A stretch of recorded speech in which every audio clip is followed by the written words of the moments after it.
Hello, my friend. Today I will tell you another long-forgotten legend. Close your eyes and let the magic transport you to Middle-earth. Our journey begins.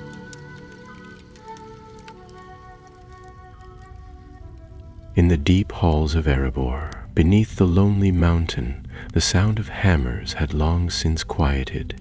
Years had passed since Thorin Oakenshield fell in battle, and under his nephew King Thoron III's Stonehelm, the mountain kingdom had begun to flourish once more.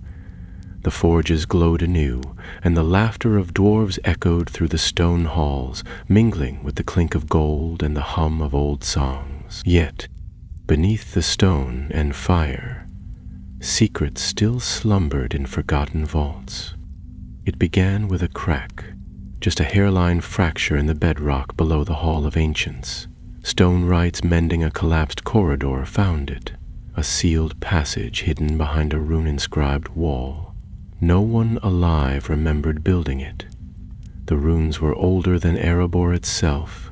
Writings in Khuzdul none could translate without guidance from the most ancient of tomes. When word reached King Thorin III, he summoned his lore-keepers and smiths, and with care they unsealed the hidden passage. What they uncovered sent whispers rippling through the mountain. A vaulted chamber, long entombed in dust and silence. At its heart, resting upon a stone pedestal carved with the crest of Durin's line, lay an axe. But this was no ordinary weapon. Its head was black steel, veined with glimmering mithril. Its edge bore runes of flame that shimmered even in the absence of light. The haft was hewn from mountain hearthwood, a timber that no longer grew in Middle-earth. And etched deep into the axe head was a name, Barazdrum, meaning red cleaver in the old tongue. The lore-keepers were hesitant. "This is the axe of Durin the Deathless," one said in a whisper. "Forged in Khazad-dûm before even the First Age had ended, it is said he wielded it against the nameless things that crawled in the deep places of the world." "Then why was it hidden here?" asked another. "Surely such a relic would rest in the tombs of Khazad-dûm, not buried in Erebor." No answer came. Only uneasy glances and furrowed brows. A chill seemed to radiate from the weapon, despite its beauty. The king stood silent before it for a long time, his brow shadowed with thought.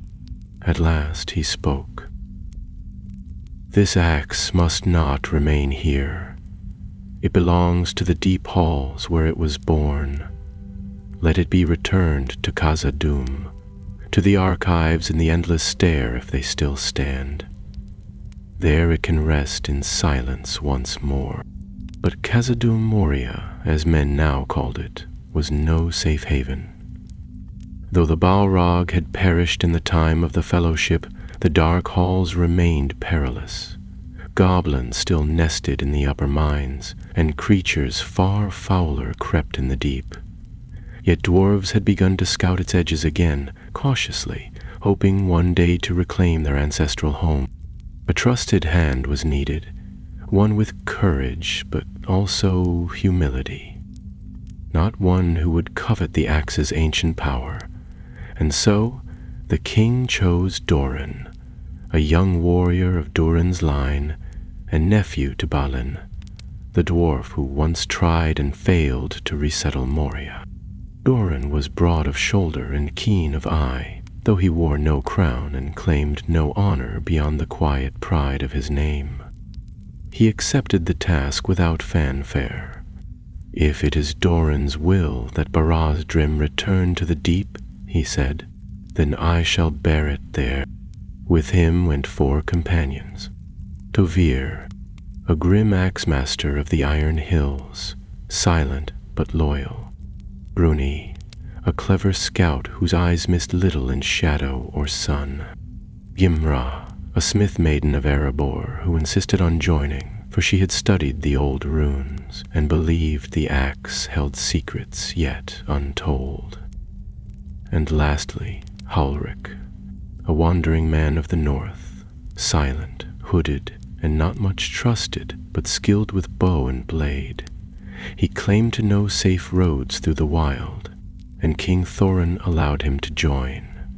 At Durin's request, their journey began on a morning pale with frost. Snow clung to the peaks, though it was spring.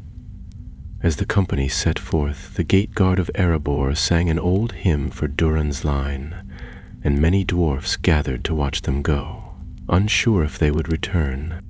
Durin bore the axe, wrapped in cloth, bound tightly in chains of silver steel, so none might feel its pull too keenly. Still, as they passed from the mountain's shadow into the open lands beyond, each felt the weight of it, an invisible pressure in the air, like a storm yet to break. Their first days passed in quiet.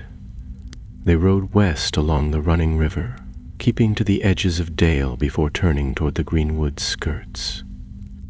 Though the forest had been cleansed of the necromancer's darkness years before, it still held secrets in its roots, and the wind there whispered old names. At night, Gimra read from her scrolls, trying to decipher the runes on Barazdrim's blade.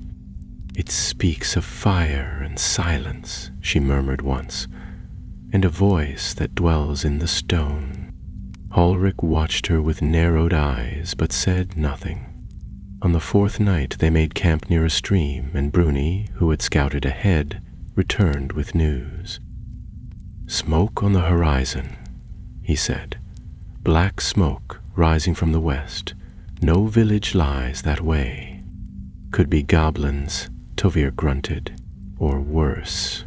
They changed their course then, keeping to hills and shadow, drawing nearer to Mirkwood's edge. But the smoke lingered, always a day's ride ahead, and once, under starlight, Durin swore he saw a figure on a distant ridge, cloaked and unmoving, watching them. The others saw nothing. But the axe grew colder in his hands that night.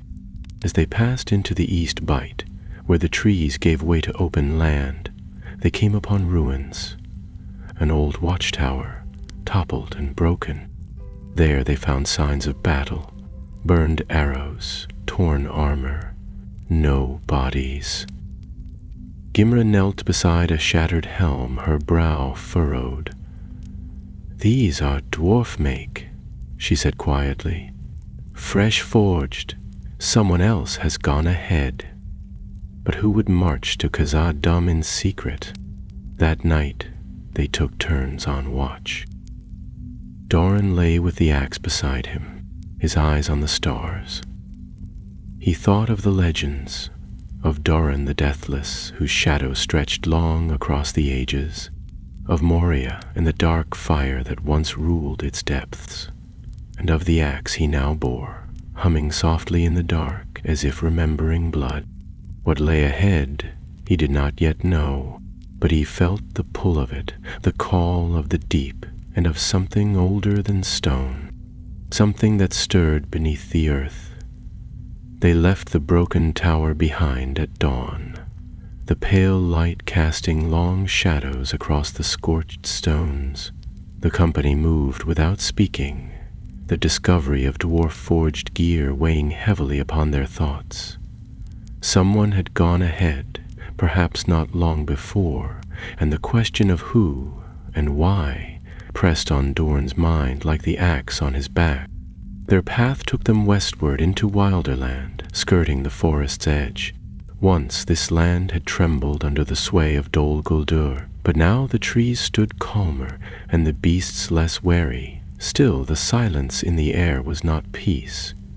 It was the quiet of something watching, something waiting.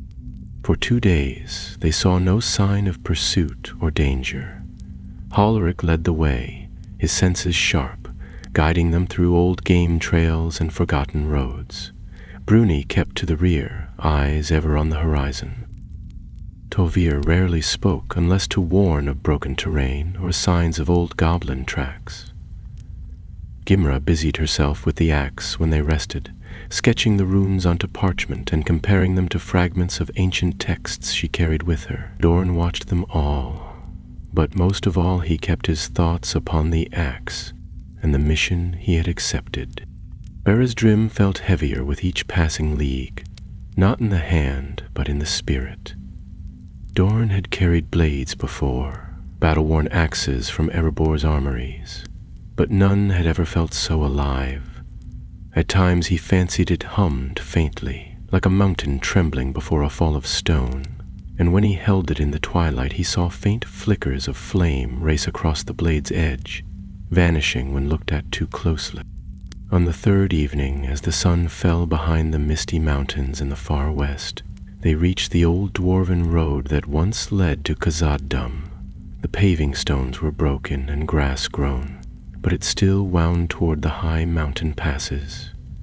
There they camped by a half-collapsed waystone carved with the faded sigil of Durin's crown. It was there, while Bruni slept and Tovir stood watch, that Halric approached Durin quietly, crouching beside him with his hood drawn close against the wind. "You've not asked why I chose to come," the man said softly, his eyes on the fire. "You said you knew the roads," Durin replied. "That was enough." "Either." "I do, but it's more than that." Halric glanced at the wrapped axe lying beside them. "I've heard tales of that weapon, south of the Anduin, in the borderlands of Rohan, the axe that burns without flame, the cleaver of stone. They say it was touched by fire before fire had a name." Durin turned to look at him fully. "And what of it?" Alric's voice lowered further. "There are those who would claim it. Not just dwarves. There are men who follow old prophecies. They believe Durin's spirit never truly left the world, that one day he will rise again to rule not just the dwarves but all free folk." Durin frowned. "Such talk is folly." "Is it?" Halric said, his gaze intense. "You carry more than a relic. You carry hope or ruin. Their eyes on us even now. Be wary." He rose then and walked away, disappearing into the dark beyond the firelight. Durin sat long in silence, pondering the man's words. The next day dawned under thick clouds. They followed the old road north, then west, into the rising hills. At noon, Bruni, who had ranged ahead, returned at a run. "There's trouble," he said. "Tracks in the stones. Not goblin. Bigger and fresher than last night's rain." They followed him to a narrow pass where the road narrowed between high ridges. There in the dust and gravel were prints, twice the size of a man's boot, and deep. "Trolls," muttered Tovir. Gimra shivered. "At this time of year, they should be sleeping." "They don't sleep," Bruni said darkly, "not if something's stirring them." Halric scanned the cliffs. "We shouldn't linger here." But as they turned to go, a stone crashed down beside them with a thunderous thud, splintering against the road. Another followed, then a third. Durin looked up and saw them. 2 mountain trolls, their skin gray as granite, lurking among the heights. One roared and began climbing down, a crude hammer slung over its shoulder. The other hurled another stone, narrowly missing Gimra as she ducked behind a boulder. "Scattered!" Durin shouted. "Draw them down!" Tovir charged with a roar, his axe flashing in the gloom. Brujji loosed arrows, aiming for the troll's eyes. Halric moved with eerie calm, his bow snapping with swift, silent twangs. Durin drew his blade, but kept Barazdrum wrapped upon his back. He dared not wield it unless truly needed. The battle was fierce and short. One troll fell to a dozen arrows, shrieking as it toppled into the gorge. The other reached the road, swinging its hammer in maddened rage. It caught Tovir a glancing blow, hurling the dwarf aside with a crash, but Durin was upon it in a heartbeat. He struck with his war axe, biting into thick hide, but the creature hardly noticed.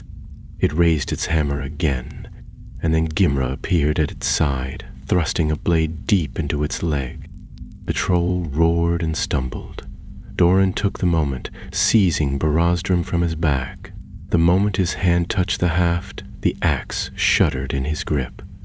He swung it in an arc, and where it passed, the air shimmered red. The blade met the troll's shoulder, and a great flash of light burst forth. The troll screamed, a cry that echoed across the mountains and fell lifeless to the ground. Smoke rose from the wound. The flesh had not been cut but seared, as if by fire. No one spoke for a long moment. Gimra stepped closer, her voice hushed. "It burns, like dragon fire." Durin lowered the axe, the glow fading. "It burns for those who would stop us." They made camp that night in a narrow crevice, sheltered from wind and eye. Tolvir's arm was bound, but not broken, and Gimra, though bruised, tended to the wounded with skilled hands. Ulrich sat apart from the others, his bow across his knees. He watched the dark with narrowed eyes, muttering to himself in a tongue none could place.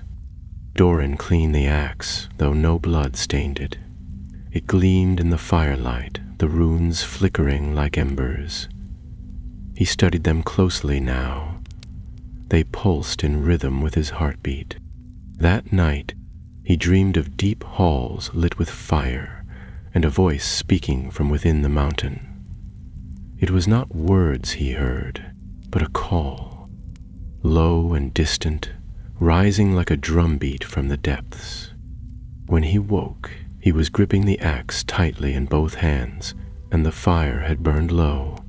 They were nearing Khazad Dam, and something within those ancient halls was stirring once more. The wind sharpened as they climbed higher into the hills, biting at their cloaks and whistling through the gaps in the stones. The peaks of the misty mountains loomed ahead, veiled in drifting mist and old snow.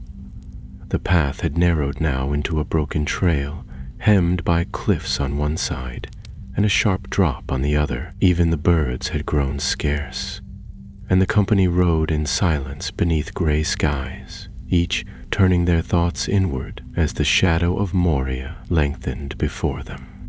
Durin found himself glancing often at the axe now, though he kept it bound and hidden beneath his cloak. Its presence pressed against his thoughts like a heavy hand, neither hostile nor kind, but watchful. It had saved them against the troll, yes, but at a cost. The others had seen what it could do, and though they spoke no ill word of it, he could feel their wariness growing. Even Gimra, who had once studied it with wonder, now looked away when the runes glimmered. On the 5th evening since the troll attack, they found shelter in an old dwarven outpost nestled within a hollow of rock. The walls had crumbled in places, and moss hung from the stone lintels, but the fire pit was intact, and a small spring trickled from the rear wall. Bruni searched the perimeter while Tovir kindled a fire with flint and dry root. Halric returned with a pair of hares he'd shot at dusk and skinned them without a word, the smell of cooking meat soon filling the chamber. As they ate, Gimra unrolled her maps and spread them across a flat stone, tracing the faded paths that led to Khazad-dûm's eastern gate. "We're close," she said, her finger stopping on a mark etched in red ink. "The Dimril Dale lies just beyond these ridges. We'll descend into the valley by midday tomorrow if the weather holds." Tovir, who was sharpening his axe with a whetstone, paused to glance at her. "And what if it doesn't?" "Then we wait," she replied simply. But Halric leaned forward, casting a long look across the fire. "Waiting may not be wise. Something follows us. I've seen signs, broken branches, shallow prints that vanish after a few steps. Bruni grunted. Goblins. Halric shook his head. Too light, too careful. This is no mindless pursuit. Silence followed. Durin stared into the fire, weighing the man's words. He had sensed it too, that unsettling feeling that eyes were ever on their backs, that each turn in the path might reveal something crouching in shadow. He had dismissed it as nerves or the axe's influence, but now he was not so sure. That night, he took the second watch, sitting beside the entrance with Barazdrim on his knees and his cloak drawn tight against the cold. The stars were hidden behind drifting clouds, and the mountains loomed like slumbering beasts in the dark. Far below, he could just make out the faint glimmer of the Anduin River, winding like a silver thread across the plains. Then he heard it. A low creak as of leather stretching, and a soft scuff of stone. He rose silently and moved toward the edge of the outpost, scanning the rocks with narrowed eyes. Nothing stirred. The shadows lay still, and no sound followed, but his heart pounded in his chest, and Barazdrim pulsed faintly in his grip, as if sensing something near. The rest of the night passed without incident, but when morning came, Bruni found fresh tracks by the spring. Bare feet, light and small, but unmistakable. Gimra knelt beside them and frowned. "This isn't goblin work," she said, "and it's not beast." Tavir straightened. "Then who is it?" They broke camp quickly, descending from the outpost and pressing westward into the narrowing passes. The wind howled through the crags, sending loose stones skittering across the trail, and once they had to halt entirely as a sheet of snow slid down from the cliffside in a silent cascade. As they waited, Durin noticed Halric standing apart, eyes closed, his hand resting lightly on the hilt of his sword. He looked almost like he was listening to something the others could not hear. By late afternoon they crested the final ridge and stood looking down into the Dimrill Dale. The valley spread below them, broad and dark, the silver waters of the Mirrormere glinting beneath the clouds. Beyond it, half shrouded in mist and rock, loomed the broken walls of Khazad-dûm, its vast gate sealed and silent. The sight stirred a strange feeling in Durin's chest. It was not fear nor awe, but something deeper, a pull, as if part of him had always belonged to that place. He wondered if his uncle Balin had felt the same when he stood here years ago, filled with hope and fire before vanishing into the dark. They made their way down the trail, following the path once trod by Durin the Deathless.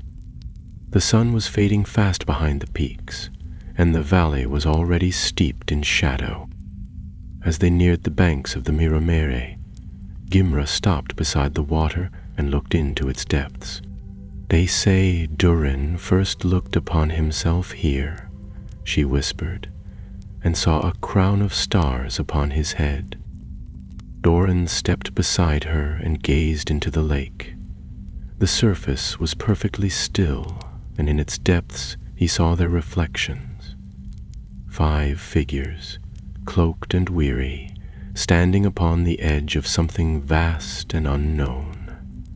No stars crowned his brow, but for a fleeting moment he thought he saw flame flicker in his eyes, just a glimmer, then gone. By twilight they reached the gate. The east gate of Khazad-dûm had once towered over the valley, a marvel of dwarven craft.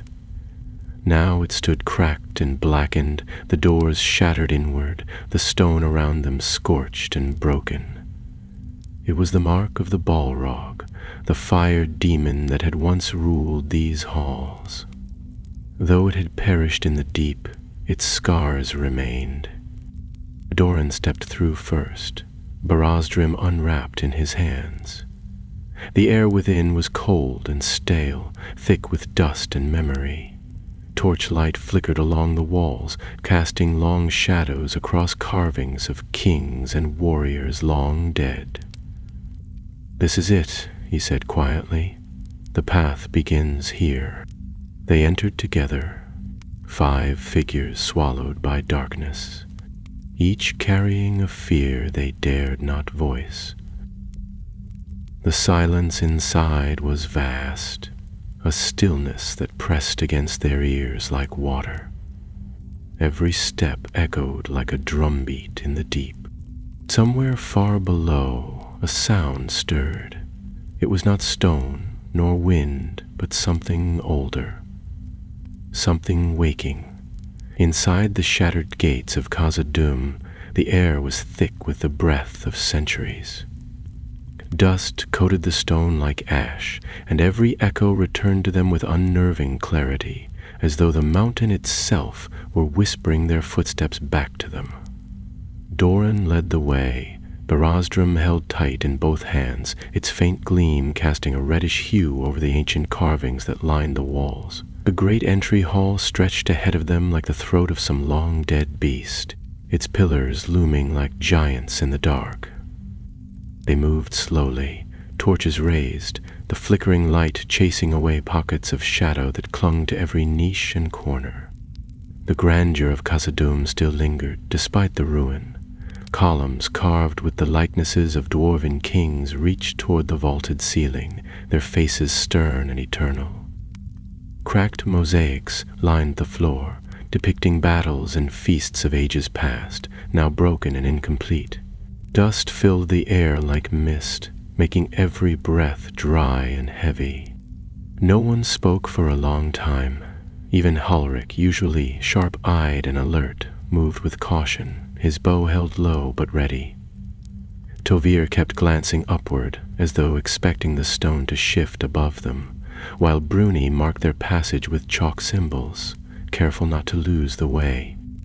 Gimra remained close to Durin, her eyes drawn constantly to the axe, as if the runes might change at any moment.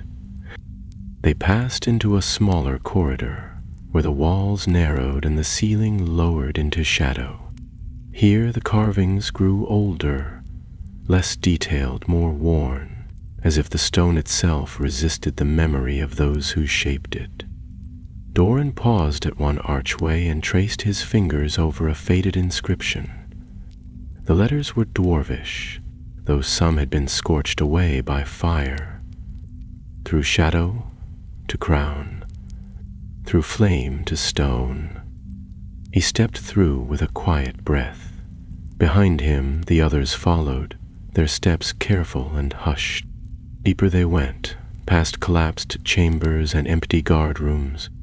Once they found a barricade, a half-fallen wall of shields and spears, now rusted and broken. Bones lay scattered among the wreckage. Some were goblin, some were not. "This was one of Balin's last stands," Bruni said quietly, crouching beside a shattered helm. "His folk tried to hold the second hall. It didn't last." They moved on, descending into the lower deeps, where the air grew colder and the dust thicker. The darkness pressed more heavily here, and the silence deepened. Even the wind had stopped whispering. It was as if the mountain itself held its breath. At last, they reached a great stone stair, cracked and ancient, winding downward in a spiral wide enough for a giant to climb. It was the endless stair, or part of it. The rest had long since collapsed, swallowed by the tremors that had shaken the foundations when the Balrog fell. "This is it," Gimra said, touching the wall with reverence. "The archives lie below. If the axe belongs anywhere, it's there." Durin nodded. "Then let us finish what we began." They began their descent, one by one, torches held high. The stair groaned under their feet, stones shifting slightly with age. As they spiraled downward, the torchlight played tricks on the walls. Durin thought he saw shapes move just beyond the edge of the flame, too tall to be goblins, too silent to be men. But no attack came, and after what felt like hours, the stair finally opened into a vast hall unlike any they had seen before. The ceiling was lost in shadow, and the walls were lined with stone shelves filled with scrolls, tomes, and tablets, many of them shattered or burned. In the center stood a dais of obsidian, and upon it a pedestal carved with the crest of Durin's line, the Archives. No one spoke as they stepped forward, their eyes wide with awe. Gimra moved first, her fingers brushing the nearest scroll, which crumbled to dust beneath her touch. She turned to Durin, her expression unreadable. "This is where it belongs," she said softly. "Place it here, and the mountain may rest." Durin approached the pedestal slowly. Barazdrim pulsed faintly in his hands, the runes burning brighter now, as though the axe knew it had come home. He raised it carefully, lifting it above the stone. Then Ulrich spoke. "Wait." His voice was low, tense. Durin turned to him, frowning. "What is it?" he asked. Ulrich stepped forward, his hand resting on the hilt of his sword. His eyes were dark beneath his hood. "This isn't just a tomb for relics. It's a key." Gimler stared at him. "A key to what?" "To something buried deeper than even your maps show," Ulrich replied. "Durin's tomb lies beneath this hall, beyond the sealed vaults, and this axe opens the way." Durin shook his head. "That's impossible. No one has found Durin's tomb. It was lost in the wars of old." Ulrich's expression was grim. "It wasn't lost. It was sealed, hidden to keep something in." He stepped closer to the pedestal. "I've read the prophecies. I've followed the signs. This axe was not meant to rest. It was meant to return to him." Druni and Tavir moved quickly, weapons in hand, but Ulrich drew his sword with practiced ease and backed away toward the shadows. "I don't want to fight you," he said, "but I can't let you destroy what's about to awaken." Jimra's voice trembled. "Awaken? What are you saying?" "Durin lives," Ulrich said, his eyes shining. "His spirit lingers, bound in the stone. The axe will wake him, and with him the mountain will rise." Before anyone could move, he turned and vanished into the dark, his footsteps vanishing down a hidden stair behind the dais. Durin ran after him, but the passage was narrow and twisted quickly out of sight. They stood in silence, the flames flickering. The air had changed. It felt heavier now, charged like the moments before a storm. "We've been followed this whole time," Bruni muttered. "He planned this." Durin lowered the axe, his grip tight. "We need to find him. If he reaches the vaults, if he tries to awaken whatever lies beneath, he could doom us all." Imra nodded, her face pale. "There are stories, old ones, about the forge beneath the tomb where the kings of Durin's line were laid. If Ulrich opens it, then we stop him," Tovir said, already moving toward the stair. "Before he does something none of us can undo." They followed quickly, torches flaring in the stale air. The stairs spiraled deeper than any they had yet climbed, the stone slick with age. Below, something stirred, faint and distant but growing.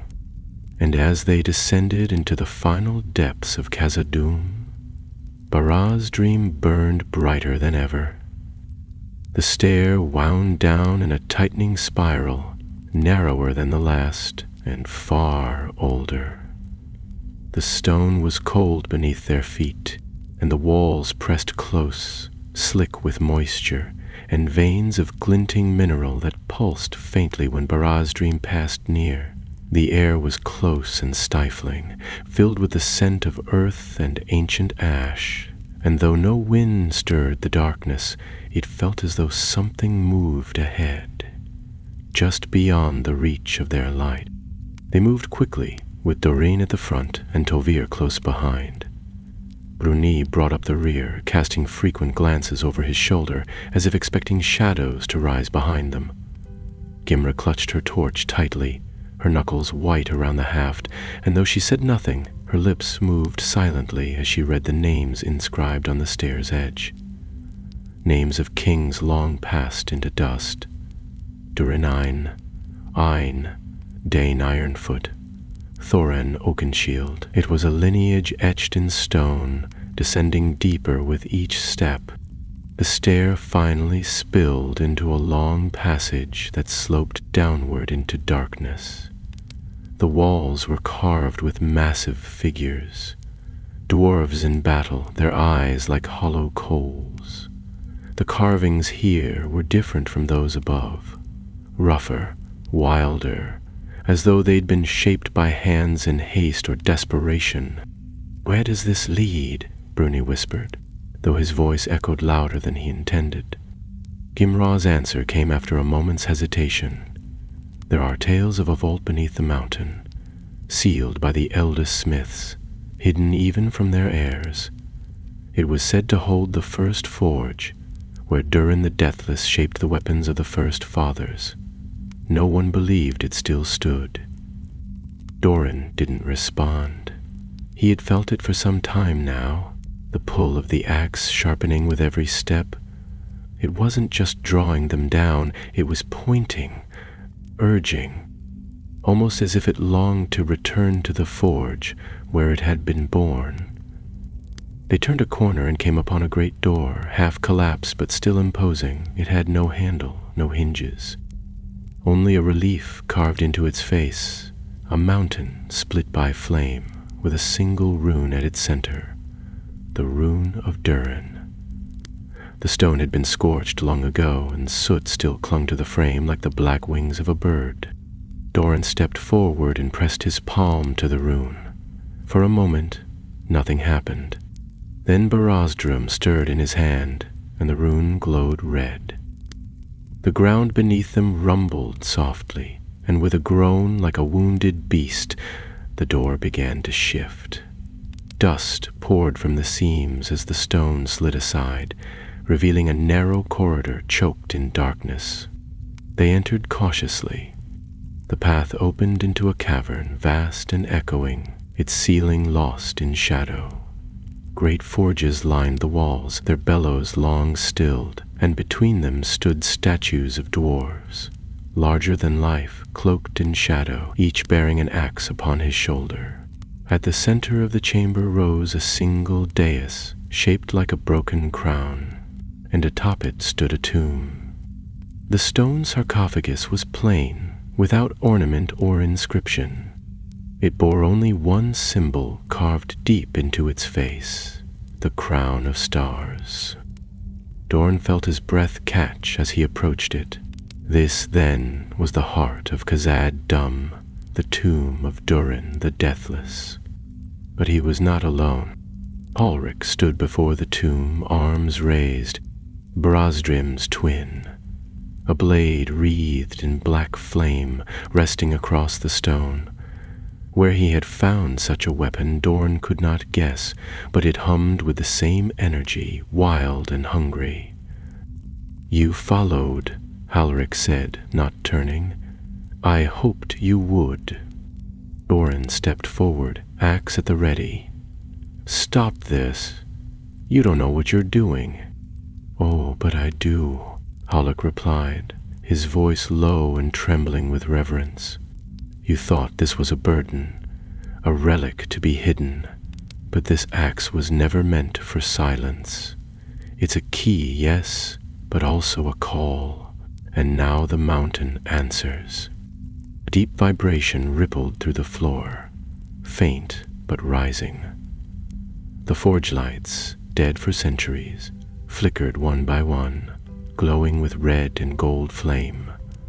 The statues trembled. Dust fell from the ceiling like snow.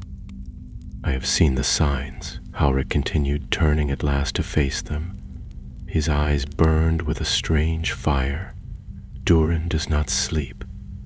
His soul is bound in stone, waiting for the flame to call him back. The world is in chaos. The east stirs, the west wanes, but the mountain remembers. It is time for a king of stone to rise again. You'll awaken nothing but death, Gimra said, her voice firm, though her hand shook around the torch. This forge wasn't sealed to protect a tomb. It was to imprison what lies beneath it. Halric smiled faintly. You speak of fear. I speak of destiny.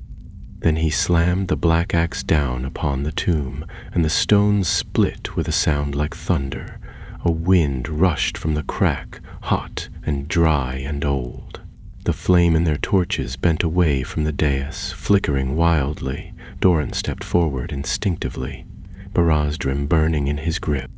You don't understand, he shouted. Durin was never meant to return this way. His spirit passed into the halls of his fathers. What you're calling, what you're waking, is not him.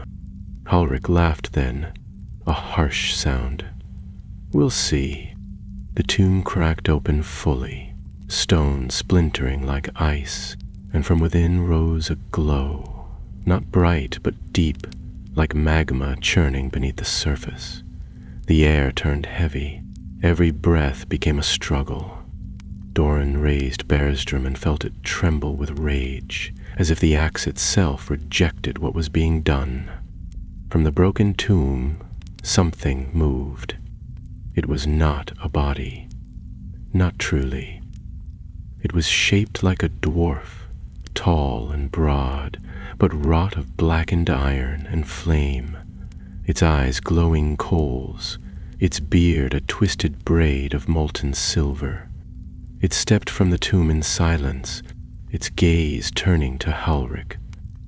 For a moment, Halric looked triumphant. Then the creature raised one hand, and Halric's smile faltered. You are not Durin, Halric said, though his voice had lost its conviction. The figure said nothing. It merely stepped forward, the forge lights flaring brighter with each movement. It radiated heat and age and sorrow and anger. Bruni pulled his blade. Tovir backed away. Gimra turned to Durin, eyes wide. We have to stop it. Durin lifted Barazdrim, the axe answering with a pulse of light. We don't stop it, he said. We seal it.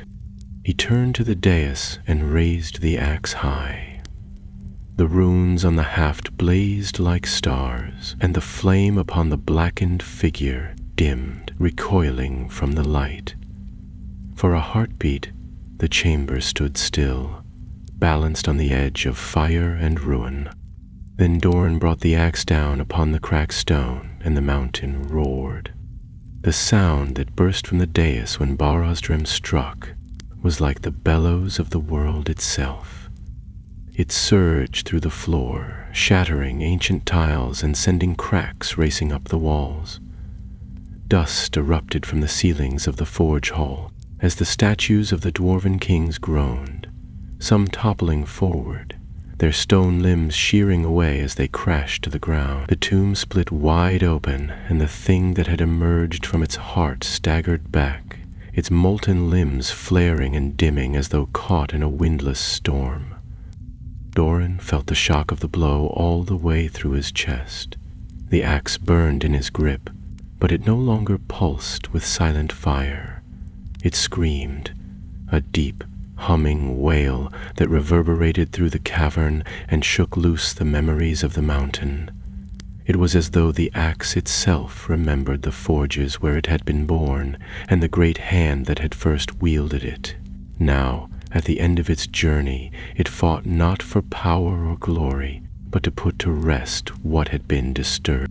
The creature, whatever it truly was, let out a low sound, not a roar, but a groaning moan that echoed through stone.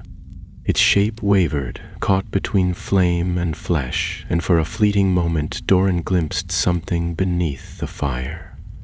A figure in armor, crowned not in gold but in stone, with hollow eyes that gazed back at him. There was sorrow in that gaze, and fury, and something else. Longing. "Durin?" Durin whispered, unsure if he spoke the name in hope or fear.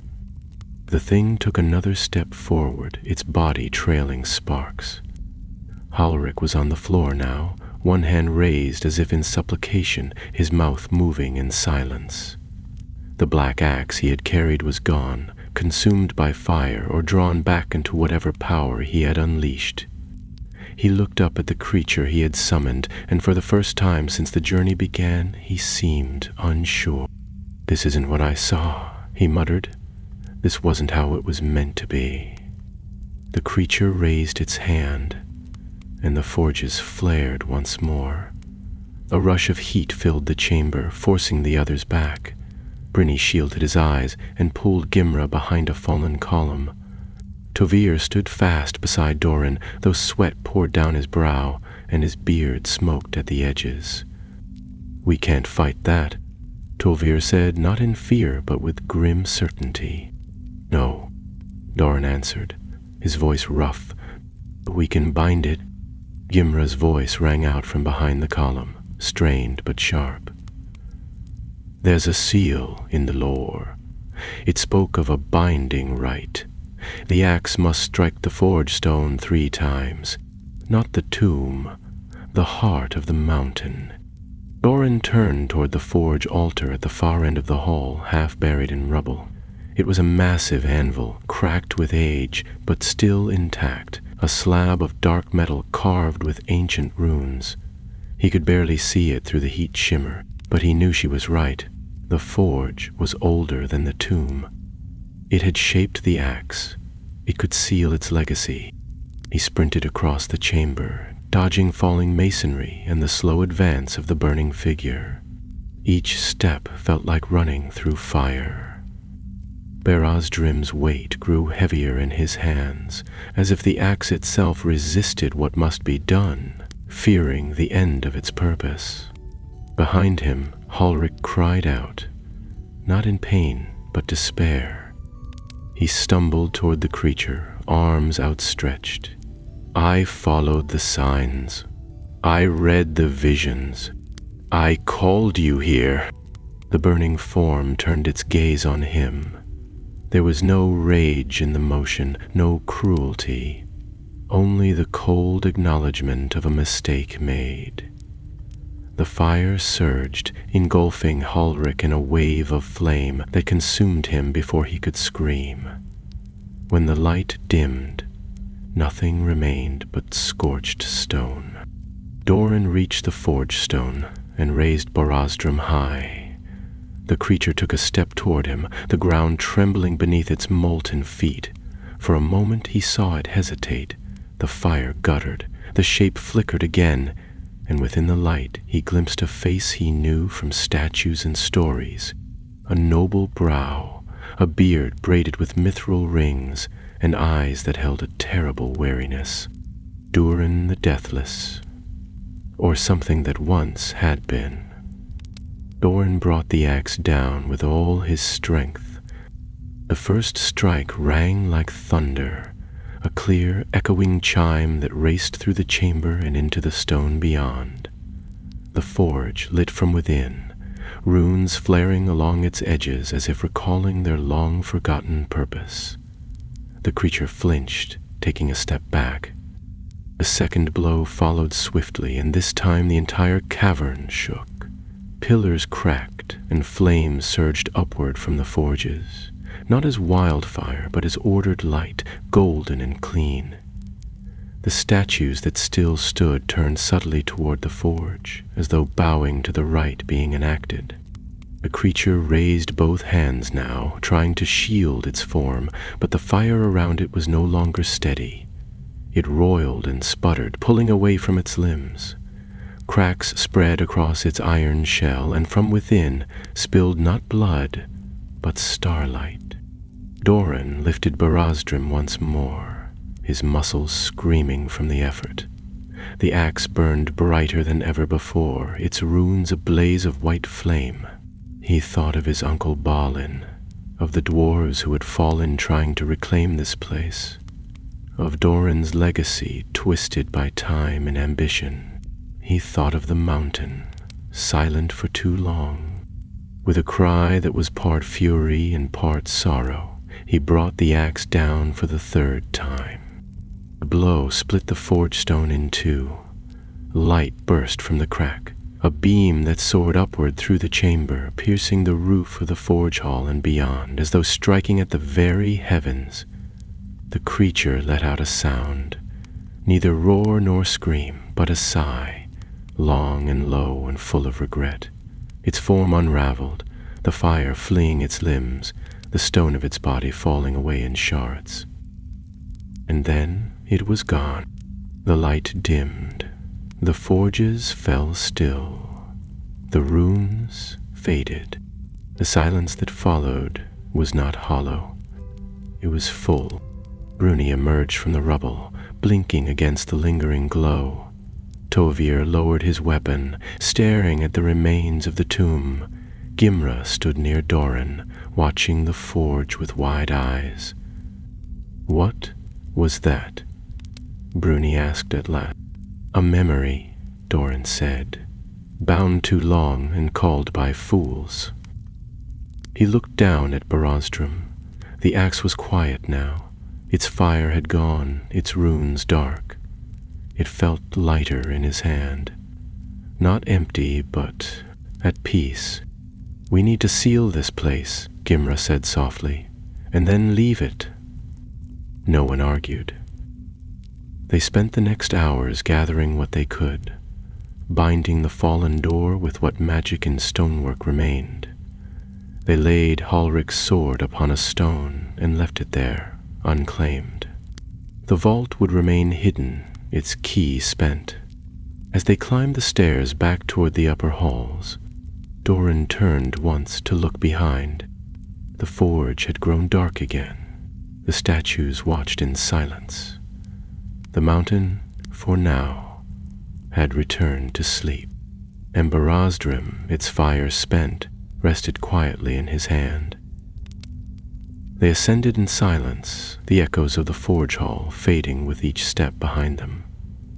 The air grew colder once more as they left the heat and heavy presence of the deep, though it was still thick with dust and memory.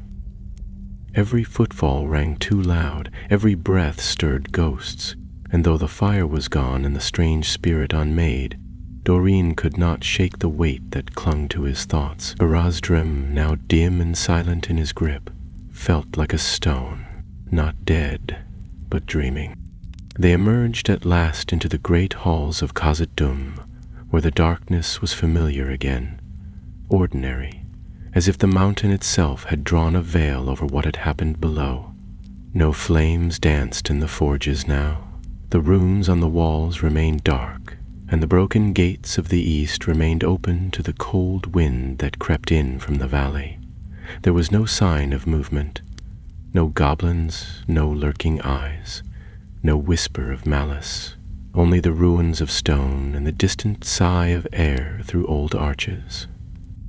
It was Bruni who finally broke the silence. "It's done, then? Truly done?" "Yes," Durin said, his voice low. "Whatever Halric called, it's gone, or sealed again, where it belongs." Gimra, who had remained close beside him throughout the climb, glanced at the axe and nodded slowly. "The forge's magic has faded. I can feel it. The mountain has closed its eyes." Tovir moved to the broken archway and peered down one of the long halls that had once led to the second deep. "We should leave," he said. "The sooner we're out, the better. There's nothing here to win." There was no disagreement. The company passed through the east gate just as dawn broke over the snow-capped peaks, painting the valley in pale gold.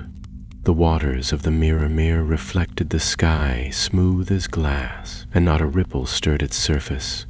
Durin stopped at its edge and looked down once more, as he had days ago, and this time the reflection showed only himself. No flame, no crown, no shadow of something greater watching. He stared into the water for a long time. Somewhere deep inside he had hoped, though he would never have said it aloud, that Durin's spirit, if it still existed, would have shown itself not in wrath, but in wisdom. That the awakening might have been a true return, not a firestorm of grief and fury twisted by time and desperation. But hope was not a thing to wager lightly, not in the mountains.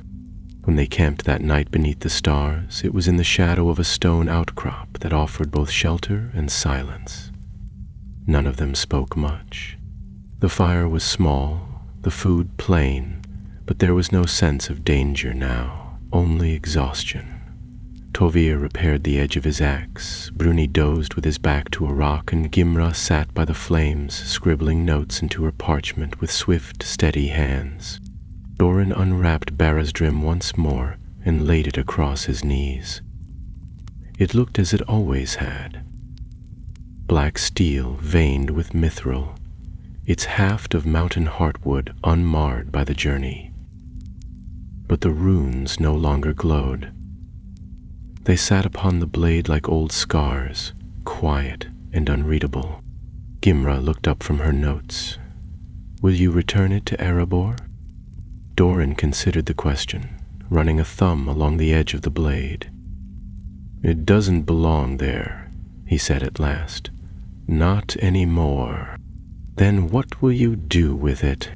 "I'll carry it a while longer," he replied, "until I find a place where no one will ever think to look for it.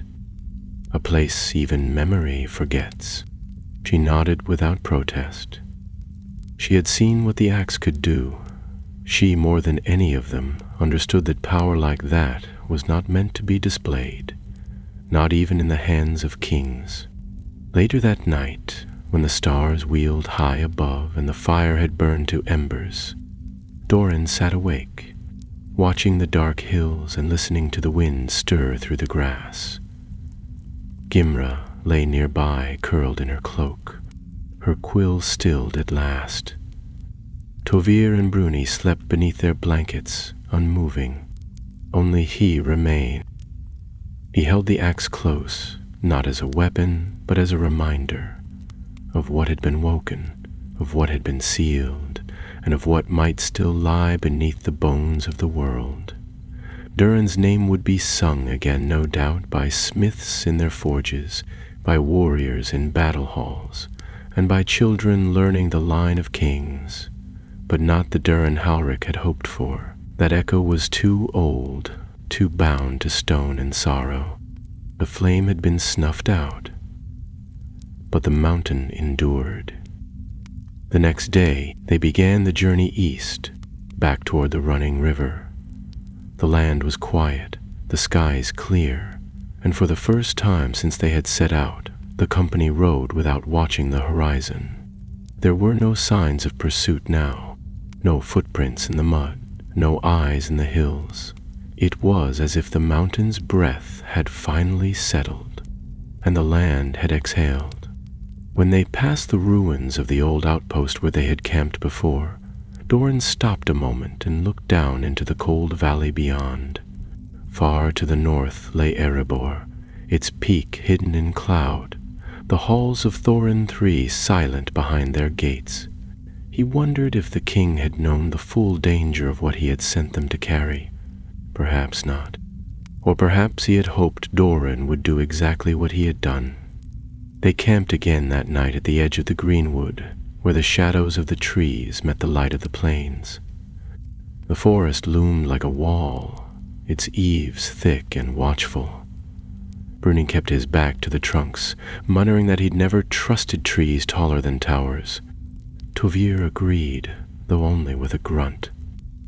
But Gimra walked among the roots before sleep, laying small stones at intervals, whispering old blessings of the forge to whatever spirits lingered in leaf and bark. Durin stood watch once more, not because he had to, but because he couldn't yet bring himself to sleep.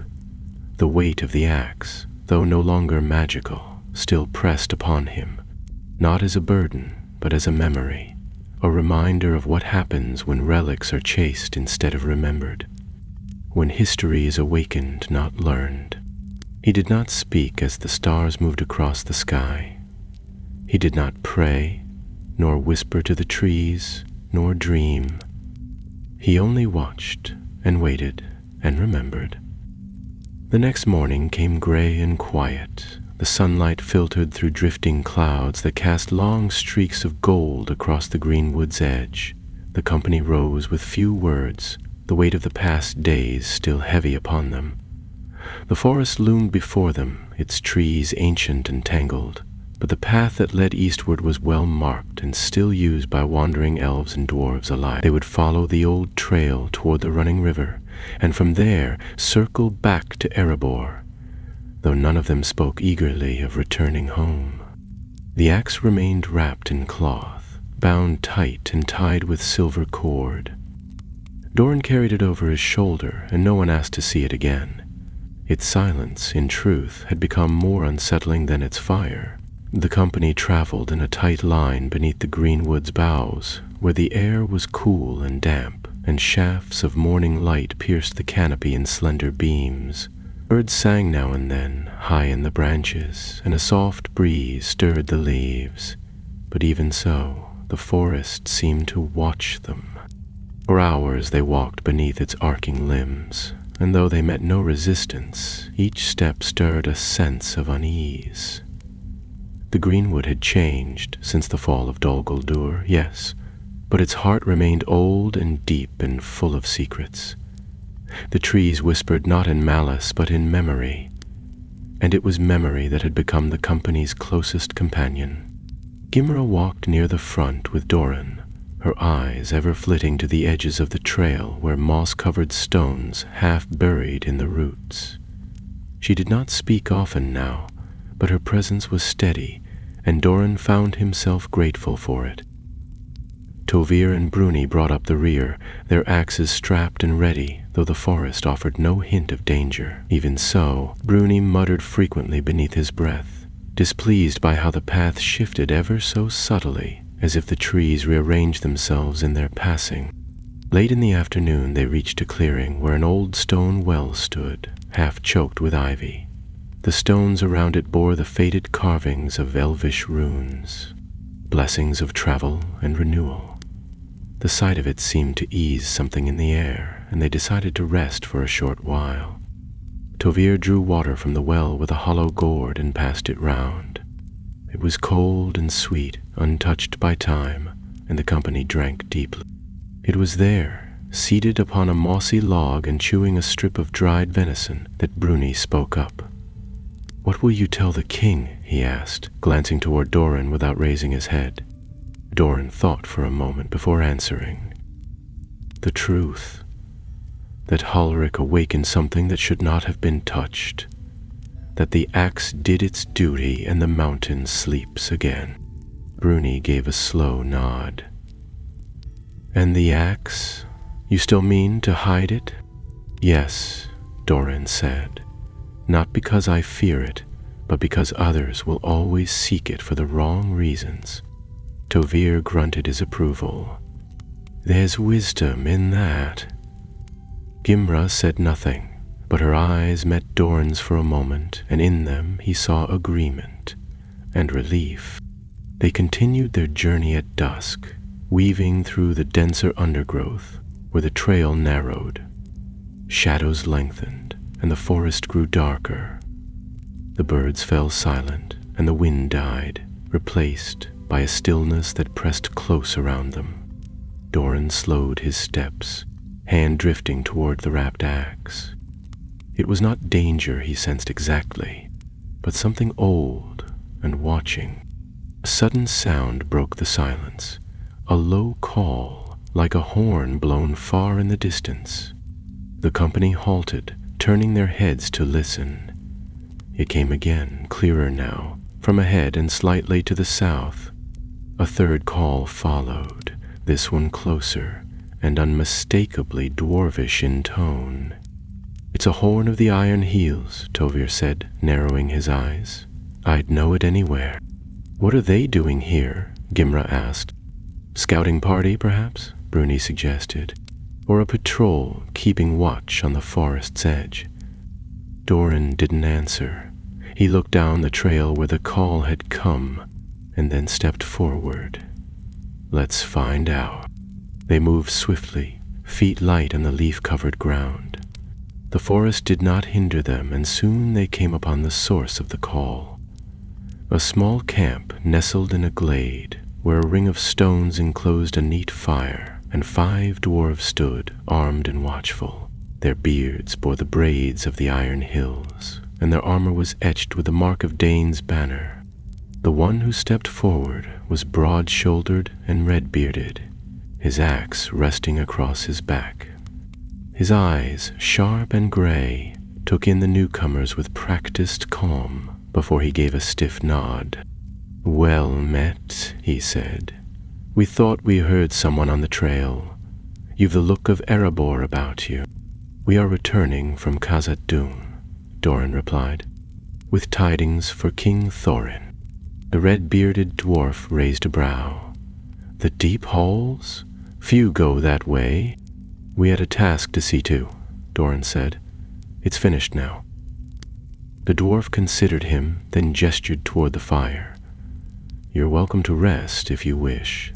We'll not delay you, but the night in this forest is better passed in company."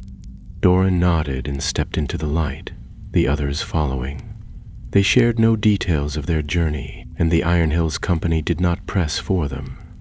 There was something mutual in the silence, a recognition that some stories should not be told quickly, and some burdens were better left unspoken. That night, the fire crackled low as both companies slept under the same stars, and for the first time in many days, Durin felt something close to ease. The axe lay beside him, wrapped and quiet, and though he could still feel its weight, it no longer pressed on his spirit like it once had. Perhaps it had fulfilled what it was made to do, or perhaps, like himself, it was only beginning to understand its place in the world. Before dawn, they parted from the Iron Hills scouts, leaving them with respectful bows and promises of safe roads. The forest thinned as they journeyed on, the path winding toward the open lands of Rovanien, where the sky widened and the air tasted of spring. They would reach Erebor soon, and with it the questions they had yet to answer. Erebor rose ahead of them like a crown of stone, its sharp peak lost in cloud, the morning sun spilling light across the snowy shoulders of the lonely mountain. It had been nearly a fortnight since they had left the forges of Khazad-dûm, but to Dorn it felt far longer. The air here was cleaner, clearer, and the wind that poured down the mountain's flanks smelled of iron, pine, and home, better kept than long. Yet despite the comfort that stirred in his chest, he felt no relief. The axe rested heavily against his back, silent and wrapped, but its weight reminded him of everything that had passed, of Halric's voice calling to flame, of the tomb cracked open, of the shadow that had risen and been sealed again. They passed the stone markers that flanked the old road, now reforged and kept by Erebor's stone rites. Tovir walked with a steady stride beside him, eyes fixed ahead, while Bruni rubbed the dust from his beard and muttered about how long it had been since he'd slept in a proper bed. Gimra said little, her thoughts far away, her fingers occasionally drifting to the satchel at her side where she kept her maps and notes, now filled with sketches and observations few in Erebor would understand. When the gates of the mountain came into view, flanked by golden statues and open to the sun, Durin felt a change in the air. Not a sound, not a presence, but a hush, as though the mountain itself paused to listen. They were greeted by guards in steel and bronze, who hailed them with calls that echoed across the stone. Durin returned the greeting but offered no tale. The guards recognized him, of course. They knew his face and his name, and the tale of Balin who had gone before him, and now they would wait for another tale, though this one would not be sung in the great halls for many years to come. They were led through the outer courts and into the heart of Erebor, where the king under the mountain awaited. King Thorin III Stonehelm sat upon the throne of polished granite and carved gold, his crown resting lightly upon his head.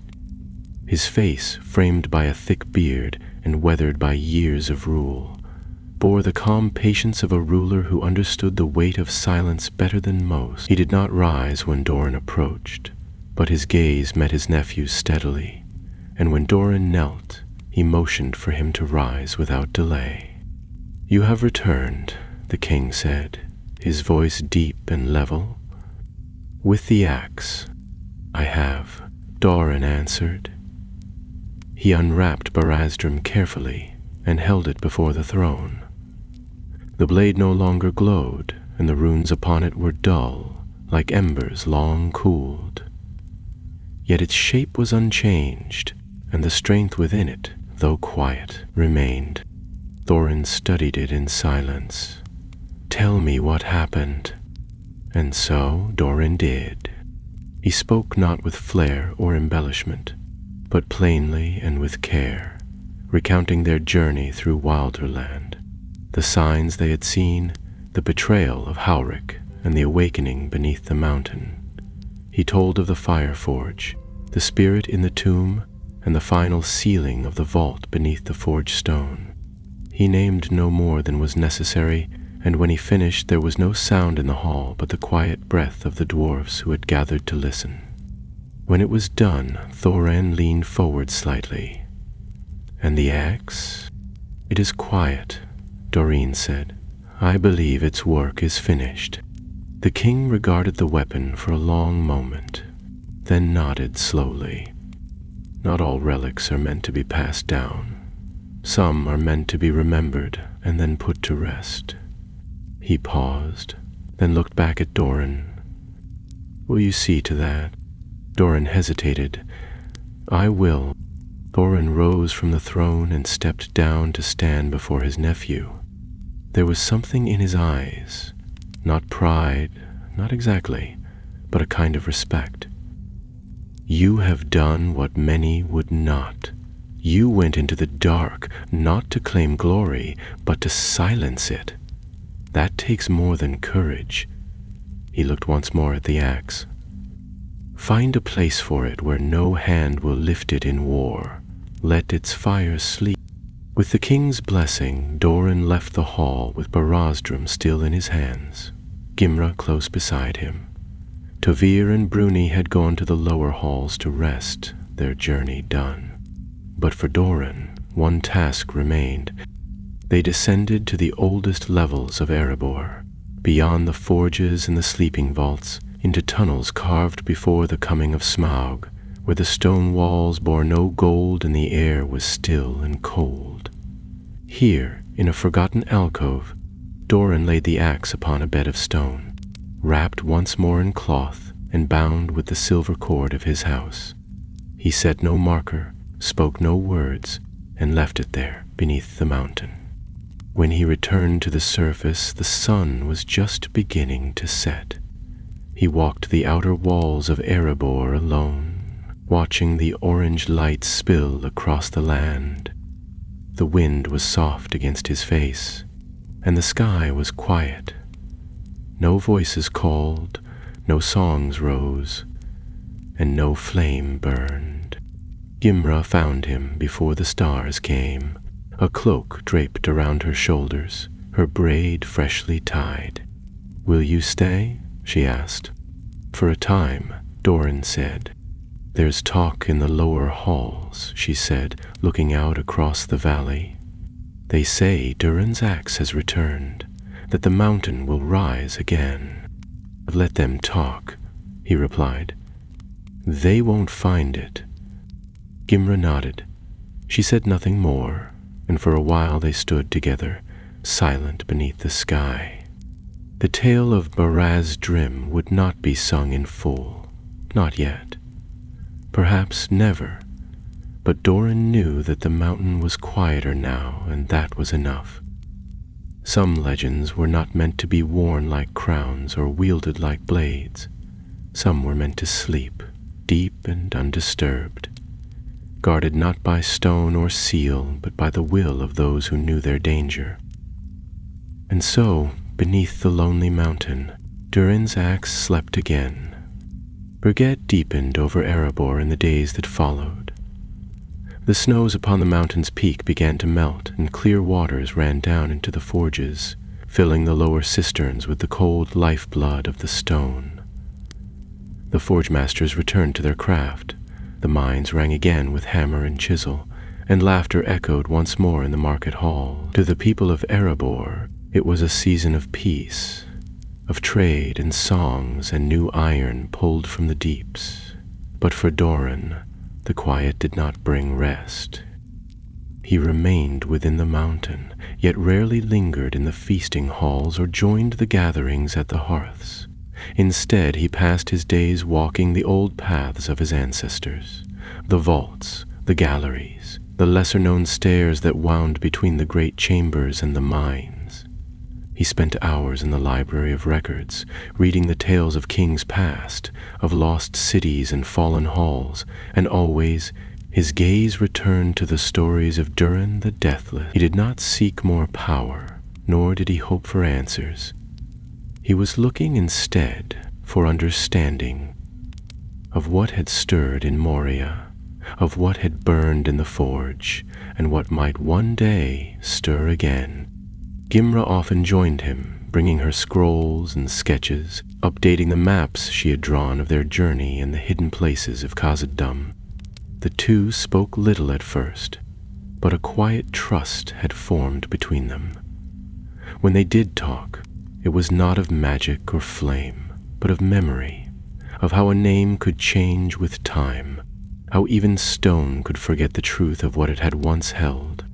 One evening, as the forge bells rang to mark the setting of the sun, Durin found himself in the Hall of Ancients, where the oldest statues of Durin's line stood in solemn silence. Here, the faces were rougher, less polished than those carved in later days, but truer somehow, less idealized, more real. He stood before the statue of Durin I, his brow heavy, his hand resting on the pommel of a great axe, and studied the lines of the face. It was not fire or wrath that had been carved there, but a calm strength and something else. Weariness, perhaps, the kind that came not from battle, but from watching the world change. Behind him, footsteps echoed lightly, and Gimra entered, carrying a small book in her arms. She joined him without a word and opened the volume, revealing a page with a carefully inked copy of the runes from Drim's blade. "I found another match," she said, gesturing to a note at the bottom.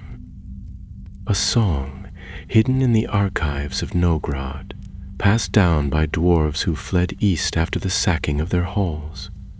It speaks of a weapon forged in flame, guarded by stone and cooled in silence. I think it refers to the same axe. Durin studied the text.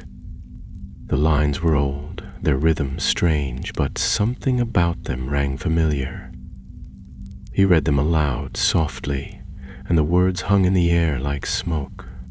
Born in fire, shaped by need, bound in stone and flame and deed, held by hand that dares not rule, sleeps in silence, proud and cruel. It wasn't made for kings, he said after a moment, not to command or conquer. It was made to answer, to act when something crossed a line that should never have been touched. Gimra closed the book. Then it has done what it was meant to do, and perhaps that should be enough. Durin nodded, but the thought did not leave him. A few days later, a raven arrived from the Iron Hills, bearing a letter from Lord Frore. It spoke of movement in the east. Bands of orcs scattered by the fall of Dol Guldur had begun to gather again near the withered heath.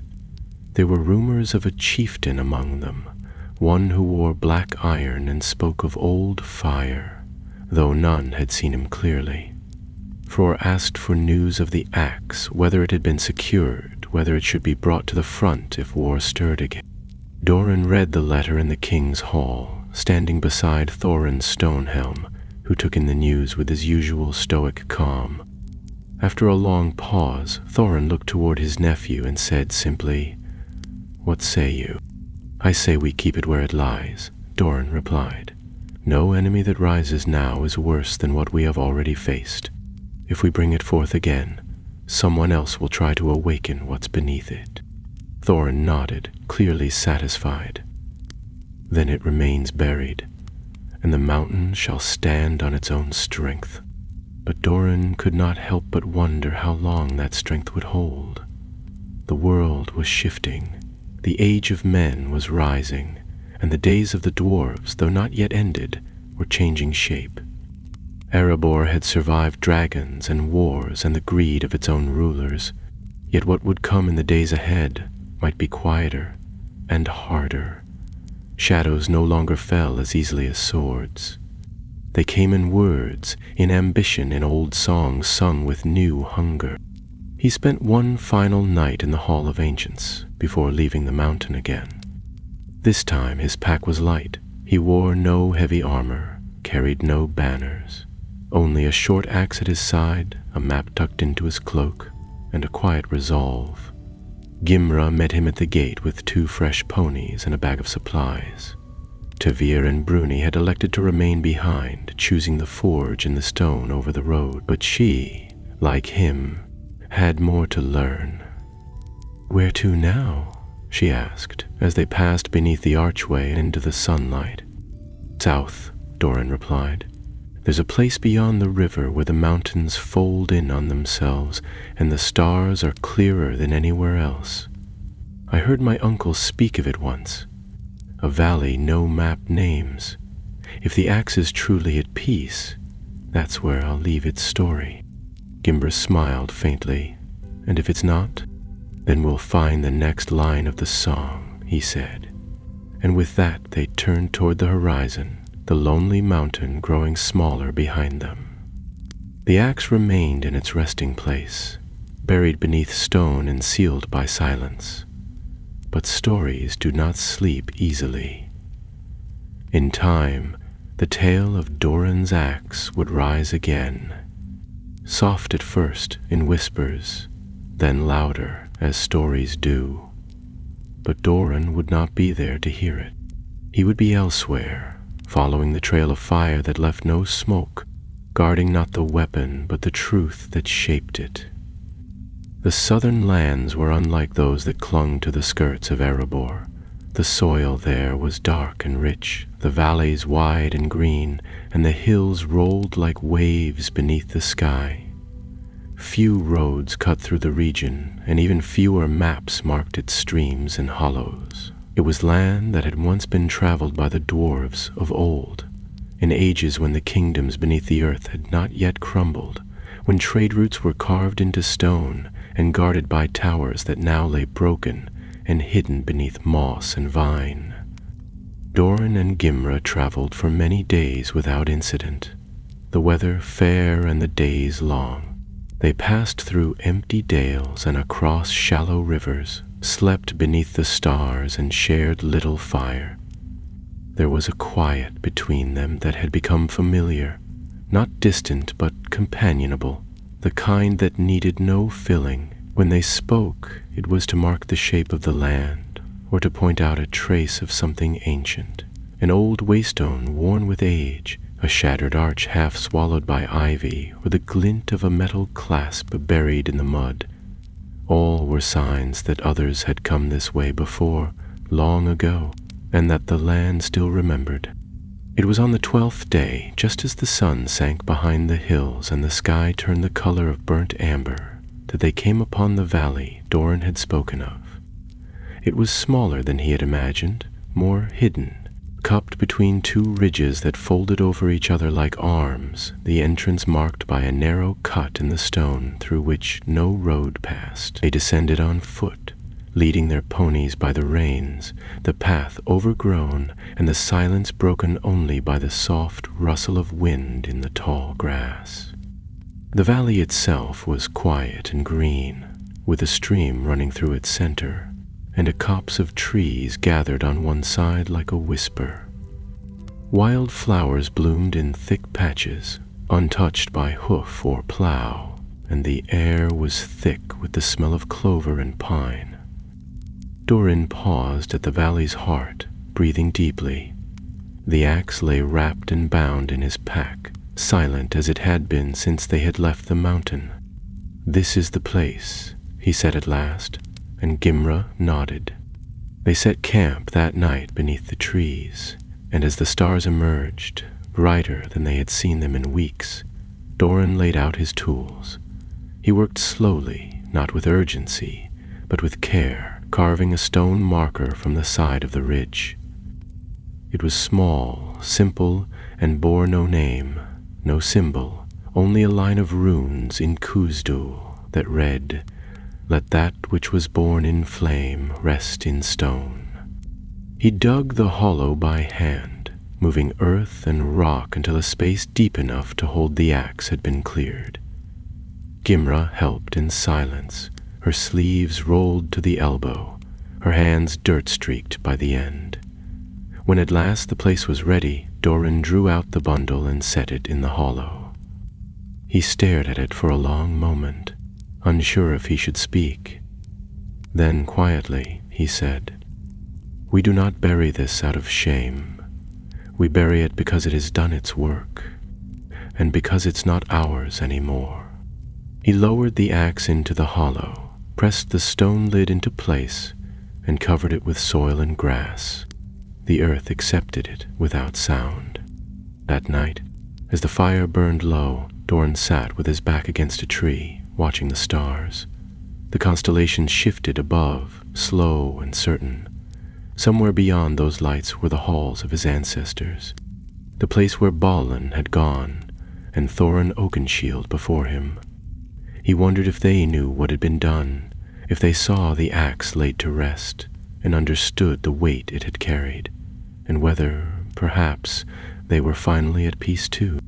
Gimra sat nearby, her map spread out beside her and a quill in hand. She was marking the valley, though she drew no mountain, no gate, no cross. Only the shape of the land and a single line beneath it. "Here lies the axe that would not serve a crown." Durin smiled faintly when he read it. They stayed one more night in the valley, though neither of them slept much. The wind whispered through the trees like a forgotten song, and the stars held their gaze longer than they should have. But when dawn came, clear and cold and new, they rose and packed their things, leaving the earth as undisturbed as they had found it. The journey back was quiet. The land did not change, but something within Durin had. He felt no burden now, no weight pressing on his shoulders or fire stirring in his blood. There was only the road ahead, the feel of the wind at his back, and the knowledge that the axe would not be found again by those who sought to wake fire for their own pride. When they passed once more into the lowlands and the villages of men began to appear in the distance, Durin looked back just once. The valley was hidden now, folded away in the arms of the hills, its secrets safe. "What will you do now?" Gimra asked as they reached the fork where their roads would part. "I don't know," Durin admitted. "There are halls in the west I've never seen. Old ruins by the Blue Mountains. Perhaps I'll go and see what the stone remembers there." "And the songs?" she asked, smiling slightly. "Let others sing them," he said. "I think I've had enough of legends." She nodded, and for a moment neither of them moved.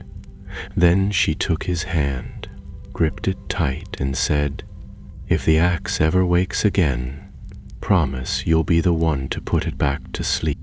"I promise," he said. Then they turned and walked away from each other, their steps light, the road long ahead. The mountain still stood behind them, its shadow far across the land, but the fire at its heart was quiet now, not lost, not broken, only sleeping. In the years that followed, the tale of the axe from Erebor faded into the half-light of rumor and memory. It was not spoken of in the great halls, nor sung by the minstrels who told of Durin's line. Most believed the relic had been returned to some vault beneath the mountain, guarded in silence. A few whispered that it had been lost in Moria's deeps, swallowed by the same darkness that had claimed Balin and his kin. But those who had seen the fire, those who had stood in the forge when the mountain's heart opened, never spoke of it lightly and never with certainty. Durin's name became known, though not in the way of kings or warriors. He was remembered as the dwarf who returned from the deep without riches or treasure, only silence. Some called him a wanderer, others a recluse. A few said he still sought ruins in the forgotten west, walking the empty halls of the long-lost cities, listening to the stone. Gimra returned to Erebor, where her maps and records became part of the king's library. She refused offers of position and honor, choosing instead to teach young dwarves the craft of reading runes and tracing lost roads. When asked of her journey with Durin, she would smile, say little, and mark a small valley on an unlabeled map before folding it away. Bera's dream never reappeared.